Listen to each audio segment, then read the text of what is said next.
کچھ فقہی احکام پیچھے رہ گئے تھے جو میں نے وضاحت کرنی تھی۔ گزشتہ آیت میں آپ نے پڑھا نا، اللہ تعالیٰ نے کون سے عذر بتائے جن کی وجہ سے ہم روزہ چھوڑ سکتے ہیں، کون سے عذر ہیں ایسے جن کی وجہ سے ہم روزہ چھوڑ سکتے ہیں۔ اللہ نے کہا کون سی 2 حالتیں جس کی وجہ سے ہاں ومن، ٹھیک ہے، مریضاً او علی سفر، یہ 2 آئیں، 2 اللہ تعالیٰ نے عذر بتائیں جن کی وجہ سے انسان روزہ چھوڑ سکتا ہے۔ تو ان عذروں کے علاوہ کوئی اور عذر ہو تو پھر کیا کریں؟ اللہ نے تو کوئی اس کی قضا واپس کرنی پڑتی ہے۔ کوئی تیسرا عذر تو اللہ نے بیان ہی نہیں کیا جس کی بیس پر روزہ چھوڑنے کی اجازت ہو، ٹھیک ہے۔ یہ اس لیے فقہاء نے نا اس پہ پھر مسائل بیان کیے ہیں کہ بعض دفعہ دیکھیں ہم ذہن میں سوال آتا ہے نا کہ بعض دفعہ ہم دیکھتے ہیں بہت گرمی کے روزے ہوتے ہیں تو مزدور جو شدید گرمی میں کام کر رہے ہوتے ہیں یا کوئلے کی کانوں میں جو مزدور کام کر رہے ہوتے ہیں تو ان کی پھر اگر وہ روزہ، ان کے لیے روزہ رکھنے کا کیا حکم ہے؟ پھر کیا وہ روزہ رکھیں گے یا نہیں رکھیں گے؟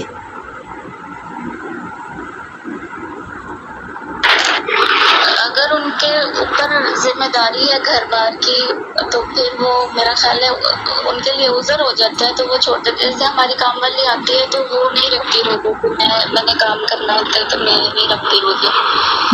جو کام پیشہ اس کی کام میں بھی کام کر رہے ہیں آپ روزہ نہیں چھوڑ سکتے۔ ہاں بالکل، روزہ نہیں چھوڑ سکتے، ٹھیک ہے۔ مزدور بھی ہے نا، اگر بہت شدید گرمی میں بھی کام کر رہا ہے، کیونکہ اللہ نے صرف 2 عذر بیان کی، اس کی میں پھر آگے ڈیٹیل ابھی بتاتی ہوں۔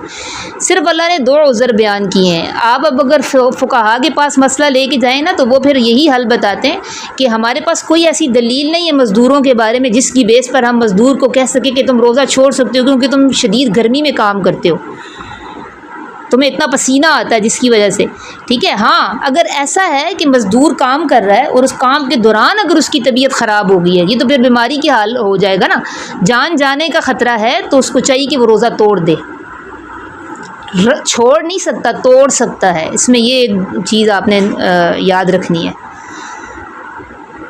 اور ہر روز اس کو یہی کرنا پڑے گا، روز روزہ رکھے، اگر روز طبیعت خراب ہو جاتی ہے توڑ دے، چھوڑ نہیں سکتا، کیونکہ چھوڑنے کے اللہ نے بس صرف 2 عذر بیان کیے، بیمار اور سفر میں۔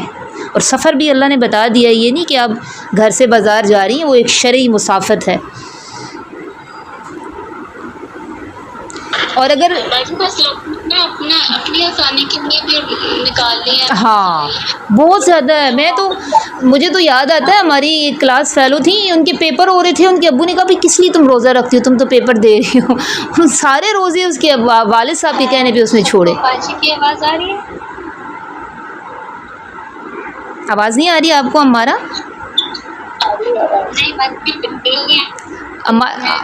آپ کی طرف کوئی پرابلم ہوگا، ہمارا یہاں تو سگنل ٹھیک ہے۔ ہاں ٹھیک ہے، تو لوگوں نے تو بڑا اس کو وہ بنایا، اپنی طرف سے مسائل بنائے ہوئے نا۔ چھوٹی موٹی بیماریاں ہوتی ہیں، کمر درد، نزلہ زکام، اگر آپ سحری کے وقت اینٹی بایوٹک کھا کر آرام سے روزہ رکھ سکتی ہیں تو روزہ چھوڑنے کی اجازت نہیں ہوگی۔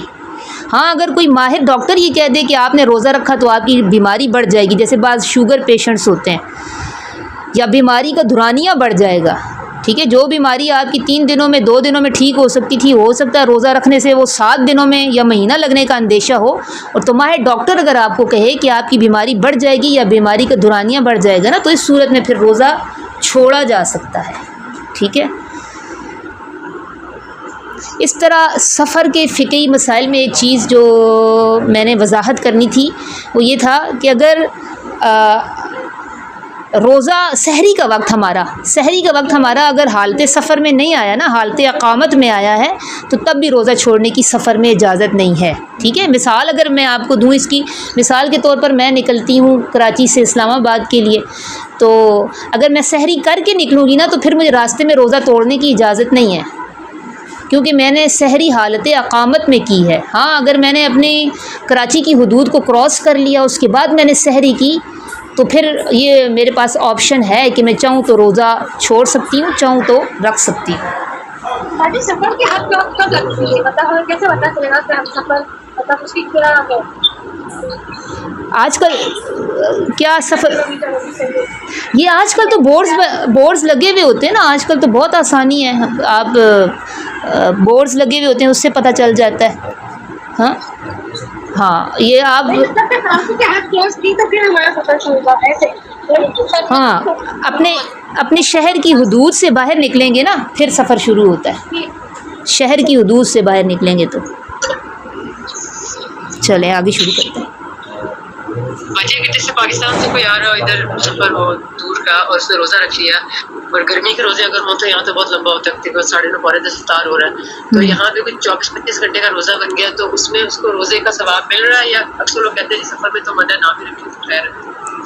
وہ آپشن ہے نا، اگر کسی کو مسئلہ لگ رہا ہے مشکل ہو رہی ہے تو وہ نہ رکھے، اللہ کی دی ہوئی چھوٹ سے فائدہ اٹھا لے، کسی کو مسئلہ نہیں ہے تو وہ رکھ لے، اس کو اس کا اجر ملے گا، بالکل اجر ملے گا، اجر تو کہیں نہیں جاتا نا روزہ رکھنے سے۔ ہاں جیسے میری کزن ہے وہ یہاں سے امریکہ سے جب جاتی ہے نا تو بعض کا وہ روزہ چھوڑ دیتی ہے اور بعض کا وہ رکھ لیتی ہے، تو میں نے اس سے کہا کہ کتنا لمبا روزہ ہو جاتا ہے، کہہ رہی تقریباً 24 گھنٹے کا روزہ ہو جاتا ہے۔ یہ تو آپشن ہے نا، گزرتا کہتی گزر جاتا ہے کہ بعض کا مشکل لگتا ہے اور بعض کا نہیں لگتا ہے۔ ہاں یہ ہے نا، اللہ نے ایک تحفہ دیا ہے، ایک چھوٹ دی ہے قصر نماز کی بھی اور روزے کی بھی، تو جو فائدہ اٹھانا چاہے اٹھا سکتا ہے۔ کیا ہوتا ہے؟ چلیں اعوذ باللہ من الشیطان الرجیم، میں پناہ مانگتی ہوں اللہ تعالیٰ کی شیطان مردود کے شر سے۔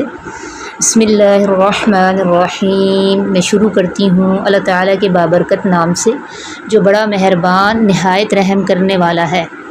ہمارا آج کا سبق سورۃ البقرہ آیت نمبر 186 سے شروع ہوگا، فوکس ہو کے سنیں۔ وَإِذَا، اور جب، سَأَلَكَ، سَأَلَ پوچھیں، کا آپ سے، عبادی میرے بندے، عنی میرے بارے میں، فَإِنِّي تو آپ کہیں، یہاں پہ حذف عبارت لگے گی، پس تو آپ کہیں، فَإِنِّي پس بے شک میں، قریب ہوں، ٹھیک ہے، قریب عربی کا لفظ ہے جو اردو میں بھی استعمال ہوتا ہے، قریب ہوں، نزدیک ہوں، اجیب میں جواب دیتا ہوں، دعوت پکار کی، الداعی پکارنے والے کی، داعی لفظ اردو میں استعمال ہوتا ہے، جیسے کہتے ہیں نا الداعی الی الخیر، خیر کی طرف بلانے والا، تو داعی بلانے والا، میں جواب دیتا ہوں بلانے والے کی پکار کا، پکارنے والے کی پکار کا، اذا دعانی جب وہ پکارتا ہے مجھے، فلیستجیبوا پس چاہیے کہ وہ قبول کر لیں، لی میری دعوت، ولیؤمنوا اور چاہیے کہ وہ ایمان لائیں بھی مجھ پر، لعلہم تاکہ وہ لوگ، یرشدون بھلائی پائیں۔ چلیں اب نوٹ کریں، یہ جو آیت ہے نا وَإِذَا سَأَلَكَ جب پوچھیں آپ سے، عبادی میرے بندے میرے بارے میں، تو آپ کہیں پس بے شک میں قریب ہوں۔ اس کا ایک شان نزول ہے، صحابہ اکرام رضوان اللہ تعالیٰ علیہم اجمعین وہ نبی پاک صلی اللہ علیہ وسلم کے پاس آئے تھے اور ایک سوال کیا تھا کہ ہم اللہ کو بلائیں کیسے، اسے کیسے پکاریں، وہ ہم سے دور ہے یا قریب ہے، اگر قریب ہے تو پھر ہم کیا خاموشی سے مناجات کریں، اگر دور ہے تو کیا پھر ہم اس کو زور زور سے پکاریں۔ اس پر پھر اللہ نے یہ آیت نازل فرمائی کہ جب میرے بندے میرے بارے میں پوچھیں تو آپ کہہ دیں میں قریب ہوں۔ کتنا قریب، کتنا قریب، قرآن میں آگے ایک جگہ پہ اللہ نے خود ہی اس کا جواب دیا ہے، نحن اقرب الیہ من حبل الورید، انسان کی جو شہ رگ ہے، رگ حیات ہے، اس سے بھی زیادہ میں انسان کے قریب ہوں۔ گلے میں وہ رگ جس سے ہماری زندگی قائم ہے نا، اس سے بھی زیادہ اللہ تعالیٰ کہہ رہے ہیں میں انسان کے قریب ہوں۔ اور اس کی شان نزول میں ایک اور بھی واقعہ بیان کیا جاتا ہے کہ ایک موقع تھا، صحابہ اکرام سفر میں تھے تو نبی پاک صلی اللہ علیہ وسلم بھی ساتھ تھے، تو راستے میں صحابہ نے بلند آواز میں ذکر شروع کر دیا تھا، لا الہ الا اللہ، تو اس پر نبی پاک صلی اللہ علیہ وسلم نے فرمایا تھا اپنی جانوں پر نرمی کرو، تم جس ذات کو پکار رہے ہو وہ دور نہیں ہے، نزدیک ہی ہے، تو چیخ چیخ کرو، اتنے بلند آواز سے اسے نہ پکارو، ٹھیک ہے۔ اچھا یہاں پہ میں ایک وضاحت کر دوں، دیکھیں ذکر دو طرح کا ہوتا ہے، اللہ کو پکارنا وہ دو طرح سے ہوتا ہے، ایک ہوتا ہے جلی یعنی اونچی آواز میں ذکر، اور ایک ہوتا ہے خفی یا مخفی۔ کیا اسلام میں اونچی آواز میں ذکر جائز ہے؟ ذکر جلی کیا اسلام میں جائز ہے؟ جی لگتا ہے جائز، پہ صوفیزم والے کافی اونچی اونچی ہاں، یہ کچھ شرائط کے ساتھ جائز ہے، ٹھیک ہے. کسی کے آرام میں خلل نہ ہو یا کوئی کسی کے کام میں آپ کے ذکر سے خلل نہ ہو نا، تو پھر اونچی آواز میں ذکر کرنا جائز ہے. تو اس لیے جو ذکر کر رہا ہے اس کو دیکھنا چاہیے. اگر کوئی دعا بھی ذکر ہے نا، تو دعا مانگ رہا ہے یا ذکر کر رہا ہے تو اس کو دیکھیے کہ وہ کہاں بیٹھ کر رہا ہے. اگر آس پاس کے لوگوں کو تکلیف ہو رہی ہے تو پھر اس کو چاہیے کہ وہ آہستہ کرے. اور افضل ذکر جو ذکر خفی ہوتا ہے، ادعوا ربکم تضرعا وخیفہ وخفیہ، ادعوا ربکم تضرعا وخفیہ، ٹھیک ہے. اپنے رب کو عاجزی سے اور چپ کے پکارو. تو یہ ذکر جو ہے نا افضل ذکر ہوتا ہے، ٹھیک ہے. اور اس میں جو ایک آیت ہے فَلْيَسْتَجِيبُوا لِي وَلْيُؤْمِنُوا بِي، اس سے ہمیں پتہ چلتا ہے کہ انسان کے اندر جتنا ایمان ہو اور جتنا وہ اللہ کی دعوت کا جواب دینے والا ہو نا، اتنا ہی اس کی دعائیں قبول ہوتی ہیں. اس کی دعا کو اللہ تعالیٰ مستجاب فرماتے ہیں. اچھا، میں آپ کو چونکہ دعا کا تذکرہ ہے، اللہ کو پکارنے کا تذکرہ ہے، تو میں کچھ شرائط آپ کو دعا کی قبولیت کے بتا دیتی ہوں. دعائیں تو ہم سب ہی مانگتے ہیں، لیکن اس کی قبولیت کی کچھ شرائط بھی ہوتی ہیں. پیچھے جب رزق حلال والا موضوع آیا تھا تو اس میں نے آپ کو دعا کی قبولیت کی ایک شرط وہاں بتائی تھی. کیا شرط تھی وہ؟ آپ کا لباس، آپ کی خوراک اور ہاں، یہ سارا کچھ آپ حلال ہو، حلال طریقے سے آیا ہوا ہو، اور کھانے پینے میں بھی حلال چیز. ہاں، آپ کے پیٹ میں جو رزق ہے، جو کھانا پینا ہے، آپ کے جسم پر جو لباس ہے وہ حلال ہو. یہ حلال مال دعا کی قبولیت کے لیے پہلی شرط ہے. یعنی جس بندے کی روزی حرام ہوتی ہے نا، اس کی دعائیں قبول نہیں ہوتی. دوسرا، جب آپ دعا مانگ رہی ہیں اس کی شرط یہ ہے کہ آپ کا دل متوجہ ہو. آپ اللہ کو پکار رہی ہیں، ایسا نہ ہو کہ آپ کا فوکس کہیں اور ہے اور زبان سے آپ دعا مانگ رہی ہیں، دل میں کچھ اور سوچ رہی ہیں، خیالات کہیں اور جا رہے ہیں، لیکن زبان سے ہم کہہ رہے ہیں اللہ ہمیں کامیاب کر دے، اللہ وہ فلاں چیز دے دے. تو ایسا نہیں ہونا چاہیے. فوکسڈ ہو کے دعا مانگی. دوسری شرط ہے دعا کی، پوری توجہ ہو، آپ کا دل حاضر ہو، جس چیز کے لیے آپ مانگ رہی ہیں دل کے ساتھ مانگ رہی ہوں. اچھا، تیسری شرط ہے آپ مکمل یقین کے ساتھ مانگیں. یہاں وَلْيُؤْمِنُوا بِي، ایمان کا یہی مطلب ہوتا ہے کہ آپ کے دل میں اطمینان اور یقین بھی ہو. ایسا نہ ہو کہ دل میں بدگمانی ہو، پتہ نہیں اللہ سنے گا نہیں سنے گا، پتہ نہیں قبول بھی ہوگی کہ نہیں ہوگی. تو یہ والی کیفیت نہیں ہونی چاہیے. مکمل یقین اور بھروسہ ہو، اللہ پہ اچھا گمان ہو، اللہ ضرور سنتا ہے، وہ ضرور قبول کرتا ہے. تو یقین کے ساتھ مانگیں، یہ تیسری شرط ہے. اچھا، جب کبھی ایسا ہوتا ہے کہ ساری شرائط کے ساتھ آپ دعا مانگ رہے ہیں، پھر بھی کوئی چیز نہیں ملتی، تو اس کی وجہ کیا ہوتی ہے؟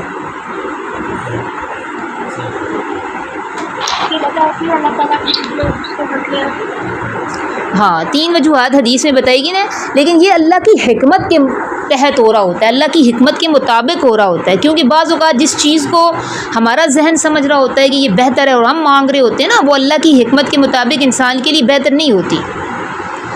اس لیے وہ چیز پھر اللہ تعالیٰ انسان کے مقدر میں نہیں کرتے. ہم چونکہ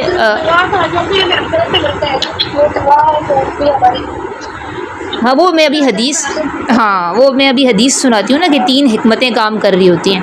ہمارے تو چونکہ علم محدود ہے نا، عقل محدود ہے، ہم سمجھ نہیں سکتے اللہ کی حکمتیں، اس لیے مایوس ہونے لگتے ہیں کہ بھئی میں نے تو وہ دعا مانگی تھی، قبول نہیں ہوئی، تو مایوس نہیں ہونا چاہیے. حالانکہ اس چیز کی نہ ملنے میں ہی خیر ہوتی ہے. اچھا، میں نے ابھی بتایا نا کہ انسان بعض اوقات دعا کرتا ہے لیکن وہ قبول نہیں ہو رہی ہوتی. تو دیکھیں، دعا میں اللہ تعالیٰ کی جو حکمتیں کام کر رہی ہوتی ہیں، اس سے ہمیں حدیث سے پتہ چلتا ہے کہ دعا کی جو حکمتیں اور مصلحتیں ہیں وہ 3 صورتیں اس میں ہوتی ہیں. ایک صورت تو یہ ہے کہ جب یہ دعا حکمت خداوندی کے مطابق ہو، یعنی اس چیز کا ملنا آپ کے لیے بہتر ہو، تو اللہ تعالیٰ اس کو فوراً قبول کر لیتے ہیں، یا جس ٹائم پہ ملنا بہتر ہو اس ٹائم پہ آپ کو ملتی ہے. کبھی ایسا ہوتا ہے. دوسری یہ ہے کہ آپ دعا تو مانگ رہے ہیں، اللہ تعالیٰ نے وہ چیز آپ کو نہیں دی، لیکن اس دعا کے بدلے کوئی مصیبت آنے والی ہوتی ہے نا، اس دعا کی برکت سے اللہ تعالیٰ وہ مصیبت ٹال دیتے ہیں. یہ حدیث میں سنا رہی ہوں. اچھا، تیسرا یہ ہوتا ہے کہ اس دعا کو اللہ تعالیٰ دنیا میں نہیں دیتے وہ چیز آپ کو، بلکہ اس دعا کو آخرت کے لیے ذخیرہ بنا لیتے ہیں. تو جس دن وقت قیامت کا دن ہوگا نا، تو جب دعا کرنے والے کو پتہ چلے گا کہ کتنے ذخیرے اللہ کے پاس تو ابھی موجود ہیں، تو پھر اس وقت حدیث میں آتا ہے ہر بندہ خواہش کرے گا کاش دنیا میں کوئی دعا قبول نہ ہوئی ہوتی.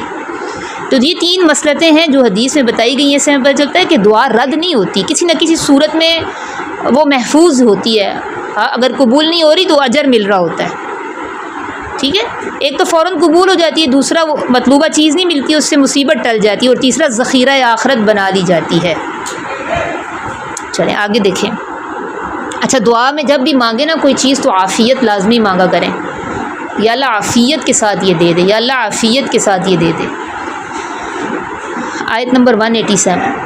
احل حلال کیا گیا ہے لکم تمہارے لیے لیلۃ الصیام الرفث. لیلۃ الصیام، لیل کہتے ہیں رات کو، صیام کہتے ہیں روزے کو، الرفث کہتے ہیں بے پردہ ہونا. حلال کیا گیا ہے تمہارے لیے روزوں کی راتوں میں الرفث بے پردہ ہونا، الی نسائکم تمہاری عورتوں کی طرف. ہن وہ، ہن یہ پروناؤن ہے، اس کا مطلب ہوتا ہے وہ، اور یہ عورتوں کے لیے استعمال ہوتا ہے. ٹھیک ہے، مردوں کے لیے ہم استعمال ہوتا ہے، عورتوں کے لیے ہن. ہن وہ عورتیں لباس لکم لباس ہیں تمہارا، وانتم اور تم لباس لہن لباس ہو ان عورتوں کا. ایک عورت ہو نا تو اس کی جو ضمیر استعمال ہوتی ہے عربی میں وہ ہیا ہے، ہیا، اور انگلش میں کہتے ہیں شی. ٹھیک ہے، اور ہننا یہ انگلش میں کہتے ہیں دے. وہ عورتیں لباس ہے تمہارا اور تم لباس ہو ان کا. علیم اللہ جان لیا اللہ نے، انکم کہ بے شک تم تھے تم تختانون خیانت کرتے، انفسکم اپنی جانوں سے. فتاب علیکم پس رجوع کیا اس نے تم پر مہربانی کے ساتھ، وعفا عنکم اور درگزر کیا تم سے. فالآن پس اب باشروہن مباشرت کرو ان سے، وابتغوا اور تم تلاش کرو ما وہ اولادیں جو کتب اللہ لکھ دی اللہ نے لکم تمہارے مقدر میں. وکلوا اور تم کھاؤ، واشربوا اور تم پیو، حتیٰ یہاں تک کہ یتبین واضح ہو جائے لکم تمہارے لیے. الخیط، خیط کہتے ہیں دھاگے کو. کبھی سعودی عرب جائے نا تو وہاں پہ درزیوں کی دکانوں کے بعد لکھا ہوتا ہے خیاط. خیاط، خیاط کا مطلب ہے درزی. خیط دھاگے کو کہتے ہیں، خیاط درزی. اچھا، یہاں تک کہ ظاہر ہو جائے تمہارے لیے. الخیط الابیض، ابیض کہتے ہیں سفید کو، بیضا انڈے کو بھی کہتے ہیں. تمہارے لیے سفید دھاگا، من الخیط الاسود سیاہ دھاگے سے. ٹھیک ہے، یہ دھاگا اس سے کیا مراد ہے؟ یہ صبح کاذب اور صبح صادق مراد ہے، ڈیٹیل میں بتاؤں گی. من الفجری یعنی فجر سے. ثم پھر اتمو، تو اچھا یہ جو ہے نا من الفجری، یہ آیت بعد میں اتری تھی، اتنا حصہ آیت کا من الفجر، اسی بھی ڈیٹیل بتاتی ہوں. ثم پھر اتمو تم پورا کر لو، الصیام روزے، الی اللیل رات تک. ولا تباشروہن اور مت تم مباشرت کرو ان عورتوں سے، وانتم اور تم عاکفون اعتکاف میں ہو، فی المساجد مسجدوں میں. تلک حدود اللہ یہ اللہ کی حدیں ہیں. فلا تقربوا پس نہ تم قریب جاؤ ان کے. کذالک یبین اللہ اسی طرح بیان کرتا ہے اللہ آیات ہی اپنی آیات، للناس لوگوں کے لیے، لعلہم تاکہ وہ لوگ یتقون پرہیزگار بنیں. تفسیر سن لیں اس کی. یہ بھی رمضان کے روزوں کے بعض احکامات اور حکمتیں اللہ تعالیٰ اس میں بیان فرما رہے ہیں. ٹھیک ہے، اور ایک علمی نقطہ اس میں یہ سمجھ لیں کہ جب پہلے یہ آیت نازل ہوئی تھی نا تو اس میں من الفجری کے الفاظ موجود نہیں تھے، تو بعض صحابہ کو اس کا مفہوم سمجھنے میں مشکل پیش آ رہی تھی، تو اللہ تعالیٰ نے پھر وضاحت کے لیے من الفجری کے الفاظ نازل فرمائے. یوں یہ مسئلہ بالکل واضح ہو گیا. اچھا، روزے جو ابتدا میں مسلمانوں پر فرض تھے، اور ابتدا میں جو یہود و نصارہ روزے رکھا کرتے تھے وہ کیسے تھے؟ دیکھیں، یہود و نصارہ کے روزوں میں نا سحری نہیں ہوا کرتی تھی، تو جب مسلمانوں پر ابتدا میں روزے فرض کی گئی تو اس میں بھی سحری نہیں تھی. حکم یہ تھا کہ اگر کوئی شخص نماز عشاء پڑھ لے یا ایک مرتبہ سو جائے تو پھر اگلے دن غروب آفتاب تک اس نے کچھ نہیں کھانا پینا، اور بیوی سے بھی تعلق قائم نہیں کرنا، یہ اس کے لیے جائز نہیں ہے. ٹھیک ہے، یعنی عشاء کے بعد اگر کوئی بندہ سو گیا یا کھا پی لیا نا، تو یعنی عشاء کے بعد سونے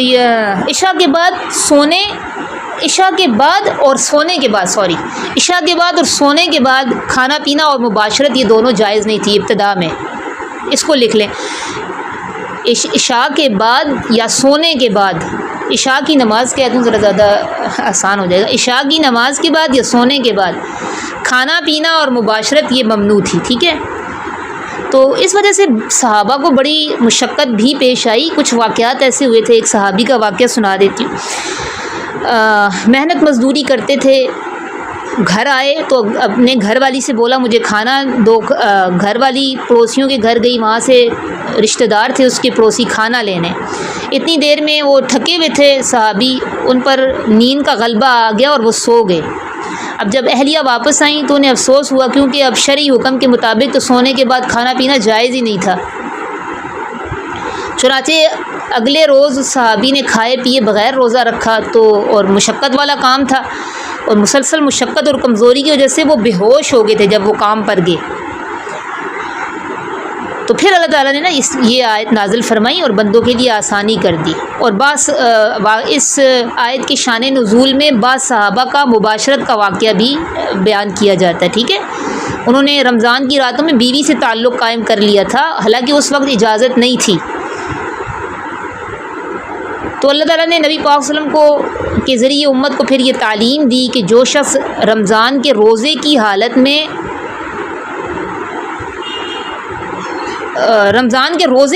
میں جو ہے وہ بلا عذر شرعی جان بوجھ کر جمع کر کے روزہ توڑ دینا، پھر اس پر سخت کفارہ ہوتا ہے. اس کی تفصیل یہ ہے کہ یا تو غلام آزاد کرے یا 60 روزے رکھے یا 60 مسکینوں کو کھانا کھلائے، ٹھیک ہے. یعنی روزے کی حالت میں اب جائز نہیں ہے، لیکن رمضان کی راتوں میں یہ جائز ہے.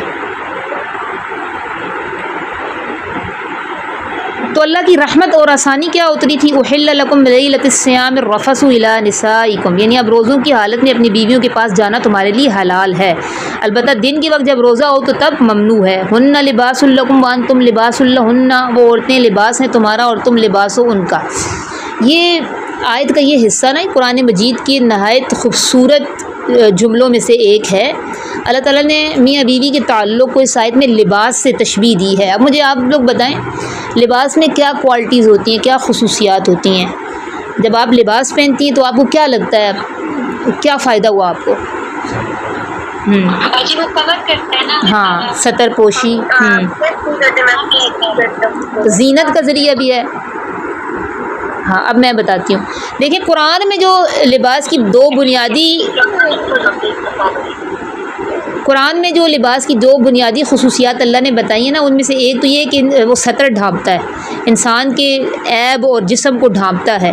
تو اس طرح میاں بیوی وہ بھی ایک دوسرے کے رازوں، کمزوریوں اور عیوب کی حفاظت کرتے ہیں، ایک دوسرے کی پردہ پوشی کا ذریعہ ہے، بالکل ایسی جیسے لباس ہماری پردہ پوشی کرتا ہے. آج ہماری سوسائٹی میں تو رویہ اس کے بالکل برعکس ہوتا ہے. بعض لوگ ہم دیکھتے ہیں ازدواجی زندگی کی جو پرسنل باتیں ہوتی ہیں، نجی باتیں ہوتی ہیں، وہ بھی دوستوں اور محفلوں میں بیان کر رہے ہوتے ہیں، اور پھر اختلاف کی صورت میں تو مت ہی پوچھیں کہ کس طرح عیوب اچھالے جاتے ہیں اور راز فاش کیے جاتے ہیں. تو قرآن کا تقاضا جو ہے وہ اس کے بالکل برعکس ہے. دوسرا لباس کا جو فائدہ اللہ نے قرآن میں بیان کیا ہے، زینت. لباس انسان کی سجاوٹ کا ذریعہ ہے، زینت کا ذریعہ ہے، خوبصورتی دیتا ہے اس کو. تو اس طرح میاں بیوی بھی ایک دوسرے کے لیے خوبصورتی کا، زینت کا باعث ہے، ٹھیک ہے. دنیا میں کوئی انسان کامل نہیں ہے، کچھ کمزوریاں ہوتی ہیں ہر بندے میں، کچھ خوبیاں بھی ہوتی ہیں. تو کامیاب ازدواجی زندگی کا راز یہی ہوتا ہے کہ شریک حیات کی جو خوبیاں ہیں اس پر نظر رکھی جائے اور خامیوں کو لوگوں کے سامنے بیان نہ کیا جائے. اچھا، تیسرا ایک لباس کا فائدہ کیا ہوتا ہے کہ آپ کے جسم کے سب سے زیادہ قریب کیا ہوتا ہے؟ لباس. انسان کے جسم کے سب سے زیادہ قریب کیا ہوتا ہے؟ لباس. اور لباس اور آپ کے جسم کے درمیان اور کوئی بھی چیز حائل نہیں ہوتی. تو اسی طرح میاں بیوی کا جو رشتہ ہے نا، وہ بھی قربت کا، محبت کا اور اعتماد کا رشتہ ہوتا ہے، اور یہ فطری اور قریبی تعلق ہے، جس سے اللہ نے بڑی خوبصورتی سے لباس کی مثال دے کر سمجھایا کہ وہ لباس ہے تمہارا اور تم ان کا لباس ہو. علم اللہ انکم کنتم تختانون انفسکم، اللہ جانتا ہے کہ تم اپنے آپ سے خیانت کر رہے تھے. یعنی بعض لوگ اس حکم پر پورا نہیں اتر رہے تھے نا، تو وہ اپنی جانوں سے خیانت کر رہے تھے، عمل نہیں کر پا رہے تھے. چنانچہ اللہ نے رجوع کیا اور تم پر آسانی کر دی. آسانی کیا کی کہ وہ پابندیاں ہٹا دیں کہ اب عشاء کی نماز پڑھ لی یا کھانا سو گئے تو پھر اس کے بعد کھانا نہیں کھا سکتے، تو یہ والی پابندی. دوسرا، روزوں کی راتوں میں بیوی کے پاس آنا یہ بھی حلال کر دیا. یہ والا رجوع کیا اللہ نے. اچھا جی، اور پس تم آؤ وابتغوا ما کتب اللہ لکم، وہ اولادیں تلاش کرو جو اللہ نے تمہارے مقدر میں لکھ دیں۔ اچھا، اس سے بھی ایک وضاحت ہوتی ہے کہ جو ازدواجی تعلق ہوتا ہے نا، اس کا مقصد کیا ہوتا ہے؟ اس کا مقصد صرف یہ نہیں ہوتا کہ نفس کی خواہش پوری کرے، بلکہ نسل انسانی کے تسلسل اور نیک اولاد کے حصول کا یہ چیز ذریعہ ہے، ٹھیک ہے، ازدواجی تعلق۔ اس آیت میں اللہ نے اشارہ کر دیا نا، وابتغوا ما کتب اللہ لکم، اور تلاش کرو وہ اولادیں جو اللہ نے تمہارے مقدر میں لکھ دیں۔ اور یہیں سے وہ ایک مشہور زمانہ مقولہ بھی لوگوں نے پکڑا ہوا ہے کہ اولادیں مرد کے مقدر سے ملتی ہیں۔ مردوں سے اللہ نے کہا نا وابتغوا، تم تلاش کرو وہ اولادیں جو اللہ نے لکھ دی تمہارے لیے۔ اچھا آگے ہے وَكُلُوا وَاشْرَبُوا حَتَّى يَتَبَيَّنَ لَكُمُ الْخَيْطُ الْأَبْيَضُ مِنَ الْخَيْطِ الْأَسْوَدِ مِنَ الْفَجْرِ، کھاؤ پیو یہاں تک کہ سفید دھاگا سیاہ دھاگے سے الگ ہو جائے، یعنی فجر کا۔ اچھا، یہاں سفید اور سیاہ دھاگے سے مراد حقیقی دھاگا نہیں ہے، اس سے مراد صبح کاذب اور صبح صادق ہے۔ ہاں، یہ میں آپ کو سمجھاتی ہوں صبح کاذب کیا ہوتی ہے۔ دیکھیں، صبح سورج طلوع ہونے سے پہلے نا ایک روشنی پہلے نمایاں ہوتی ہے، یہ روشنی عمودی شکل میں ہوتی ہے، جیسے پلرز ہوتے ہیں نا، پلر کی شکل میں آسمان کی طرف اٹھتی ہے۔ افق میں تو اس وقت سیاہی ہوتی ہے، سورج کس طرف سے نکلتا ہے؟ مشرق کی طرف سے نا، اس میں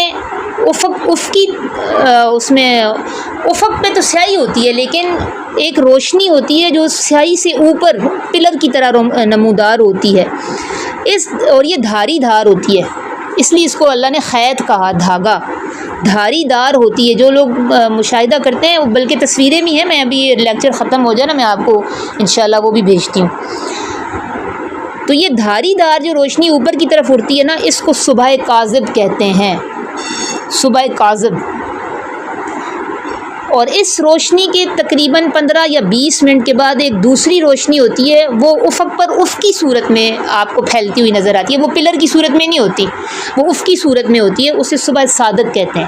اس صبح صادق کے آغاز کے ساتھ ہی ہمارا سحری کا وقت ختم ہو جاتا ہے اور ہمارے روزے کا وقت شروع ہو جاتا ہے، ٹھیک ہے۔ صبح کاذب اور صبح صادق، جس کو سمجھ نہیں آئی میں لکھ کے بھیج دوں گی۔ جب یہ آیت نازل ہوئی تھی تو بعض صحابہ کو سمجھنے میں مشکل ہوئی تھی، جیسے ایک صحابی تھے عدی ابن حاتم رضی اللہ تعالیٰ عنہ، انہوں نے کیا کیا تھا کہ سفید اور سیاہ رنگ کی 2 ڈوریاں لے لی تھیں اور اپنے تکیے کے نیچے رکھ لی تھی، تاکہ ان کے ذریعے ان کو لگا کہ شاید اللہ تعالیٰ اس سے ظاہر کر دے گا کہ صبح کا وقت۔ جب نبی پاک صلی اللہ علیہ وسلم تک یہ بات پہنچی تو آپ صلی اللہ علیہ وسلم مسکرا دیے تھے اور فرمایا تھا عدی تمہارا تکیہ تو بڑا وسیع ہے، جس میں دن اور رات دونوں سما گئے۔ پھر آپ صلی اللہ علیہ وسلم نے وضاحت فرمائی تھی کہ اس سے مراد حقیقی دھاگے نہیں ہے، کیونکہ وہ دھاریوں کی شکل میں ہوتے ہیں، اس لیے اللہ نے ان کو خیط کہا، بلکہ اس سے مراد کیا ہے؟ تاریکی اور صبح کی سفیدی،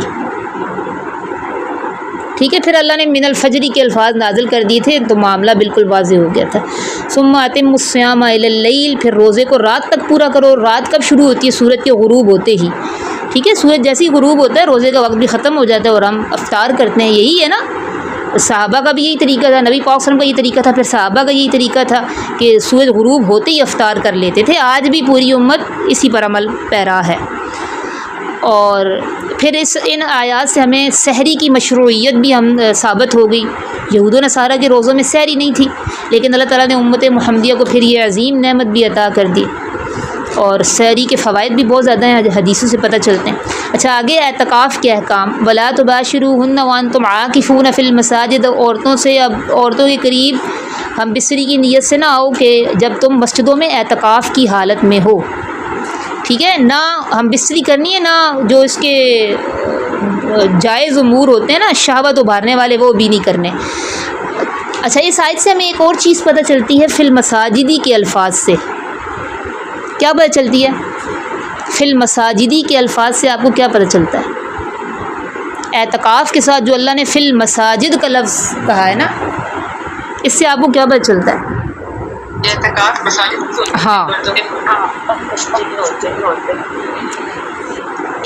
اس سے پتہ چلتا ہے کہ اعتکاف کی جو اصل جگہ ہے نا وہ مساجد ہیں، اور دیکھیں نبی پاک صلی اللہ علیہ وسلم کے زمانے میں امہات المؤمنین اور بعض صحابیات وہ مسجد میں خیمے لگا کر اعتکاف کیا کرتی تھیں، اس طرح وہ نماز کے لیے بھی مسجد آیا کرتی تھیں، لیکن نبی پاک صلی اللہ علیہ وسلم خواتین کو اس وقت بھی یہی ترغیب دیتے تھے کہ ان کے لیے گھر میں عبادت یہ زیادہ افضل ہے۔ ایک صحابیہ تھی، انہوں نے یہ آپ صلی اللہ علیہ وسلم کے پاس آ کر یہ کہا تھا کہ مجھے آپ کے ساتھ نماز پڑھنے کا بہت شوق ہے، تو آپ صلی اللہ علیہ وسلم نے ان کو کیا سمجھایا تھا کہ دیکھو جو تمہاری اندرون کمرے کی نماز ہے نا وہ بیرونی کمرے سے بہتر ہے، اور بیرونی کمرے کی نماز احاطے سے یعنی صحن سے بہتر ہے، اور صحن کی نماز محلے والی مسجد سے بہتر ہے، اور محلے کی مسجد کی نماز میری مسجد میں نماز سے بہتر ہے۔ ٹھیک ہے، یہ سمجھا رہے ہیں کہ بھئی افضل جو تمہاری نماز ہے نا وہ گھر کے اندر، کمرے کے اندر بھی اگر کوئی کمرہ بنا ہوا ہے نا تو اس میں تم نماز پڑھو، وہ تمہارے لیے سب سے افضل ہے۔ اس کے بعد ان صحابیہ کا ہمیشہ یہی معمول رہا کہ گھر کے سب سے اندرونی حصے میں نماز پڑھا کرتی تھی۔ ٹھیک ہے، امہات المؤمنین کا جو اعتکاف کی نیت سے خیمے لگائے تھے، ان حدیثوں کو بھی بڑا عموماً رمضان المبارک میں ہم دیکھتے ہیں اچھالا جاتا ہے، بڑا پیش کیا جاتا ہے۔ ایک مرتبہ یہ دیکھیں افضل اور غیر افضل کی بات ہے، حرام یا ناجائز کی بات نہیں ہے۔ ٹھیک ہے، اگر آج کے دور میں، چونکہ آج اس وقت تو دیکھیں خواتین کہیں بھی نہیں جا رہی تھیں، بازاروں میں نہیں نکلتی تھیں، بلا ضرورت گھروں سے باہر، اب تو خواتین ہر جگہ ہی مٹکتی پھر رہی ہوتی ہیں، اب تو بھرے ہوتی ہیں مارکیٹیں۔ تو اگر کوئی مسجد ایسی ہے کہ جس میں آپ کو لگتا ہے کہ اب یہ فتنے نہیں ہیں، حالات اور ماحول، فتنے کے اندیشہ نہیں ہے، حالات اور ماحول ٹھیک ہے، تو اس میں خواتین جا سکتی ہیں، کوئی ایشو نہیں ہے۔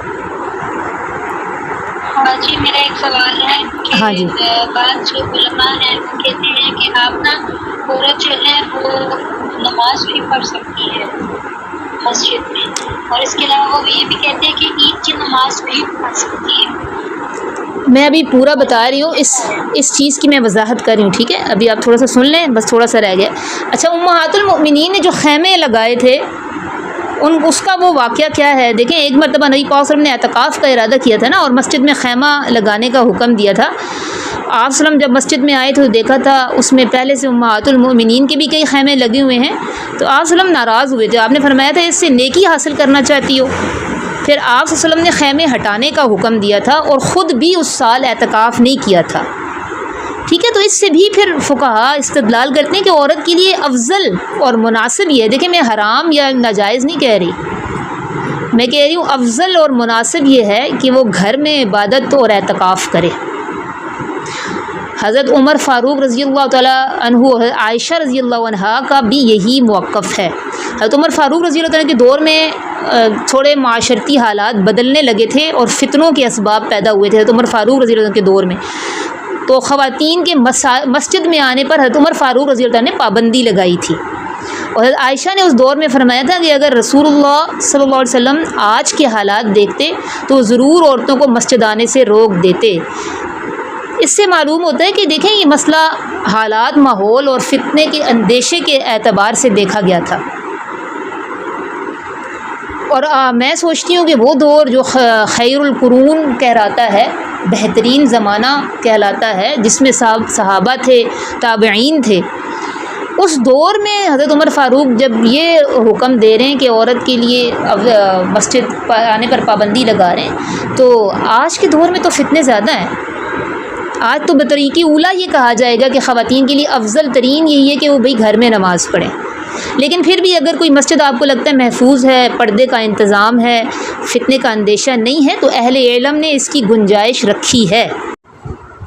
ولا، اور نہ، تأکلوا، تم کھاؤ، اموالکم، اپنے مال، بینکم، آپس میں، بالباطلی، ناحق طریقے سے، وتدلو، اور نہ پہنچاؤ، تدلو تھوڑا سا سمجھ لیں اس لفظ کو، عدل یا یدلیو، یہ اکرم یکرم کی طرح ہے، کسی چیز کو لٹکانا یا نیچے پہنچانا اس کو کہتے ہیں۔ ڈول جو کنویں میں لٹکایا جاتا ہے، وہ رسی کے ذریعے نیچے لٹکایا جاتا ہے نا، تو اسی مناسبت سے یہ لفظ کسی چیز کو ذریعہ بنا کر کسی تک رسائی حاصل کرنے کے معنی میں بھی استعمال ہوتا ہے۔ سورہ یوسف میں آپ پڑھیں گی ادلا دلوا، ادلا لٹکایا انہوں نے، دلوا ڈول۔ تو کسی چیز کو لٹکانا یا نیچے پہنچانا، تدلو کا اصل مطلب یہ ہے۔ یہاں کیا مطلب ہے؟ وہ تدلو، اور نہ تم رسائی حاصل کرو اور نہ تم پہنچاؤ، بہا اس مال کے ساتھ، اور نہ تم پہنچو اس مال کے ساتھ، الی الحکامی با اختیار لوگوں تک، حاکموں تک، لتأکلوا تاکہ تم کھا جاؤ، فریقاً ایک حصہ، من اموال الناسی لوگوں کے مال میں سے، بالاسمی گناہ کے ساتھ، وانتم تعلمون اور تم جانتے ہو۔ اچھا، اس آیت کا جو پہلا حصہ ہے اس کی تفسیر تو بالکل واضح ہے کہ آپس میں ایک دوسرے کے مال ناجائز اور باطل طریقوں سے مت کھاؤ۔ اور باطل طریقے کون سے ہوتے ہیں؟ چوری، دھوکہ، فراڈ، سود، جھوٹی گواہی، خیانت، جعل سازی، رشوت، اور ہر وہ طریقہ جس سے کسی کا حق مارا جائے، ٹھیک ہے، یہ سب باطل ذریعے ہوتے ہیں۔ اور اگلا جو ہے یہ تھوڑا سا سمجھنے کا ہے، مال کے ذریعے حاکموں تک رسائی حاصل نہ کرو، وتدلوا بہا الی الحکام، ان مالوں کے ساتھ حاکموں تک نہ پہنچو۔ معاشرتی زندگی میں ہمیں اس کی مختلف صورتیں اپنے سوسائٹی میں نظر آتی ہیں۔ اس کو میں آپ کو ایک مثال کے ساتھ سمجھاتی ہوں۔ دیکھیں، سوسائٹی میں ہم یہ چیز دیکھتے ہیں نا کہ بعض اوقات چور، ڈاکو یا جو بڑے بڑے جرائم پیشہ لوگ ہوتے ہیں وہ قانون نافذ کرنے والے اہلکاروں کو اپنے ساتھ ملا لیتے ہیں۔ بعض پولیس کے افسران کو، تھانے کے اہلکاروں کو، یا جو با اختیار لوگ ہوتے ہیں ان کو اپنے ناجائز مال میں سے حصہ دیتے ہیں، جس کے نتیجے میں ان کے خلاف یہ لوگ ایکشن نہیں لیتے، کارروائی نہیں کرتے۔ اس طرح مال کو ذریعہ بنا کر قانون اور انصاف کو خرید لیا جاتا ہے۔ ایک اور صورت جو آپ کو اپنی سوسائٹی میں نظر آئے گی وہ یہ بھی ہے کہ کبھی کسی شخص کو کوئی زمین، جائیداد یا پلاٹ پسند آ جاتا ہے، اب اس پر اس کا قانونی حق تو ہوتا نہیں، چنانچہ وہ بااثر لوگوں تک رسائی حاصل کرتا ہے، انہیں رشوت دیتا ہے یا کوئی اور کسی اور طریقے سے ناجائز فائدہ پہنچاتا ہے، اور پھر ان کے ذریعے، ان کے اثر و رسوخ کے ذریعے وہ جائیداد اپنے نام ٹرانسفر کروا لیتا ہے۔ اور آج کل تو آپ کو ایک اور صورت بھی نظر آئے گی کہ لوگ اپنے فائدہ حاصل کرنے کے لیے بااثر شخصیات، سرکاری افسران کی بیگمات کو قیمتی تحائف دیتے ہیں، مہنگی دعوتیں کرتے ہیں تاکہ وہ ان کے حق میں فیصلے کریں۔ ظاہر میں تو یہ آپ کو ایک تحفہ نظر آئے گا، لیکن اس کا مقصد کیا ہوتا ہے کہ ان سے ناجائز فائدہ حاصل کریں۔ تو اگر یہ مقصد ہوتا ہے نا، تو یہ حقیقت میں رشوت ہی کی ایک شکل ہوتی ہے۔ اس لیے اللہ تعالیٰ یہاں منع فرما رہے ہیں، لِتَأْكُلُوا فَرِيقًا مِّنْ أَمْوَالِ النَّاسِ بِالْإِثْمِ، کہ تم پیسوں کے ساتھ اس لیے رسائی حاصل کرتے ہو با اختیار لوگوں تک تاکہ تم لوگوں کے مال کا ایک حصہ گناہ کے ذریعے کھا جاؤ۔ براہ راست تو کسی کا مال نہیں چھینتے، قانون، عدالت، اثر و رسوخ یا با اختیار شخصیات کو استعمال کر کے دوسروں کے حقوق پر قبضہ کرتے ہو۔